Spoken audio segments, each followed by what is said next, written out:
I never thought I'd need to explain why strangers don't get keys to my house, but here we are. It started 2 weeks after I closed on my dream home.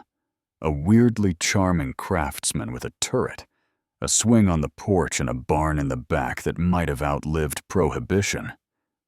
I was still settling in, still figuring out which light switch did what, when my doorbell rang at 6:30 a.m. on a Wednesday.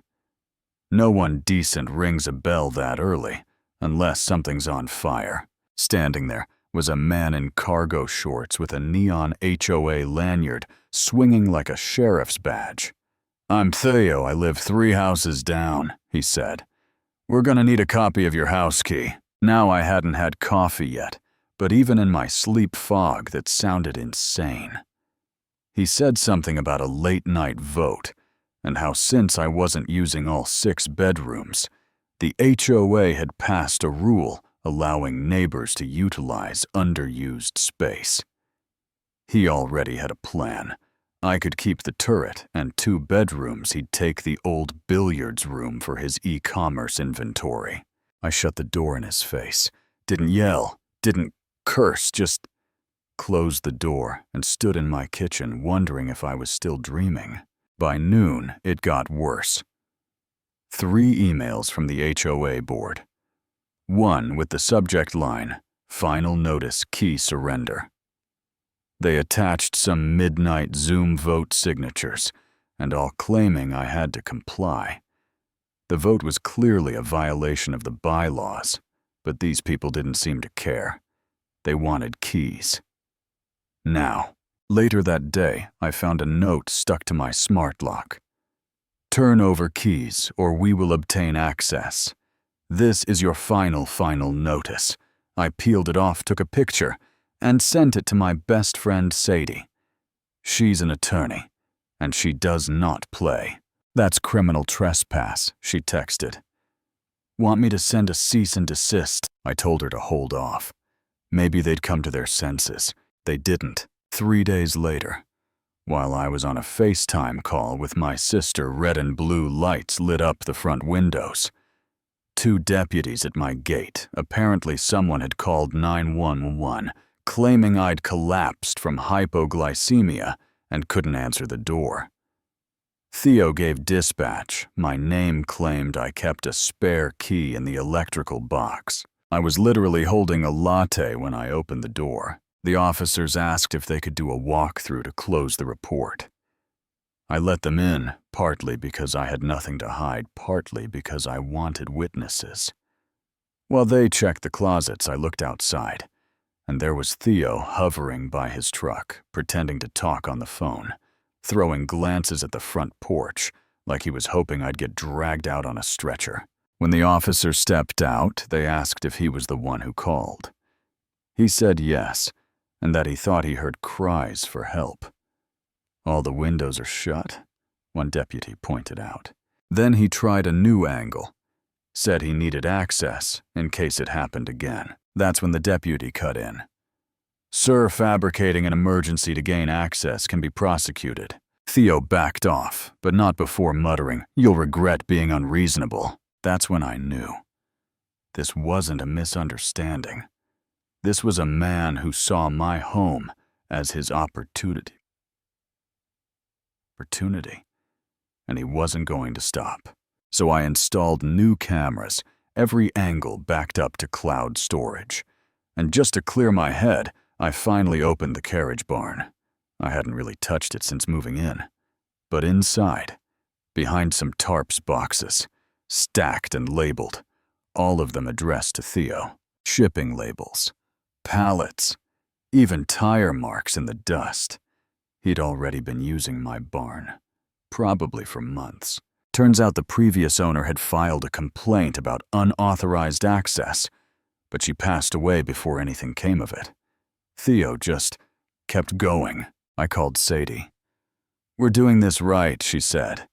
"Time to go full castle doctrine." We filed a criminal complaint with the sheriff, sent formal record requests to the HOA under the nonprofit disclosure law, installed signage, private property, no trespassing. 24/7 surveillance. All legal, all documented, and then silence until 2 a.m. when the HOA sent an emergency email accusing me of spying and threatening neighborhood unity. They scheduled a disciplinary hearing. Told me if I didn't show up, they'd fine me $500. Sadie just texted. They set the trap. Now let's spring it. The night of the meeting, we showed up early. Sadie, me off-duty Deputy Green, and 3 neighbors, who were done staying quiet. Ava the nurse, Greg the retired firefighter, and Liam, a software guy, with a sharp memory for bylaw loopholes. Inside, Theo and Creasa sat at a folding table like they were hosting royalty on a budget. Theo even had a gavel. He started lecturing about community spirit and how I was destroying harmony. Sadie cut in. Point of order evidence and rebuttal are required before disciplining a member. Creasa smirked and pulled up grainy footage of me installing my signs. They filmed me while accusing me of spying, I whispered to Sadie. Then it was my turn. I plugged in a USB, played footage clear as day of Theo and his cousin hauling inventory into my barn 2 weeks before I even moved in. You could hear people gasp. Then I showed photos, labels, stamps,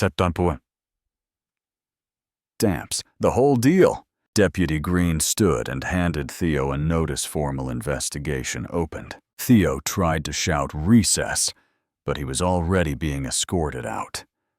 Creasa panicked. Greg stood and demanded the board's financial records. Liam waved our record request in the air. Ava, she flipped through old meeting notes showing the warehouse issue had come up months earlier, and the board hid it. The board collapsed in real time. New members were voted in. Policies thrown out. But Theo wasn't done. 2 days later, he listed my address online as a climate-controlled storage space, and someone tried to cut my gate lock that night. They got caught, with bolt cutters, a handwritten map, and a USB marked backup inventory. Turns out, it was Theo's cousin again, trying to recover merchandise before police searched Theo's house. That footage, combined with the fake 911, called the trespassing the utility fraud. It was enough. Theo's bail got revoked. He sat in jail waiting trial, and meanwhile the HOA rewrote every shady clause in its bylaws. But Theo from jail filed one last lawsuit against me, Sadie Deputy Green, and my neighbor's golden retriever Sundance, for unjust enrichment. He cited the Commerce Clause of the Fourth Amendment. I'm not kidding. The judge dismissed it, fined him $500 per defendant, and barred him from filing again without review. The crowd in the courtroom actually laughed. Sundance wagged his tail. A few weeks later, we threw a block party. Lemonade, pie, neighbors smiling again. Greg raised his drink and said, to Larkin, who proved you don't need 6 bedrooms to stand your ground. And you know what? For the first time since I moved in, it felt like home. But I've got to ask, was I right to fight back this hard? Should I have let it go? Tell me in the comments. I want to hear where you draw the line. And hey, if you believe no one gets the keys to your life unless you hand them over, go ahead and like, share, and let the HOA know we're not storage units.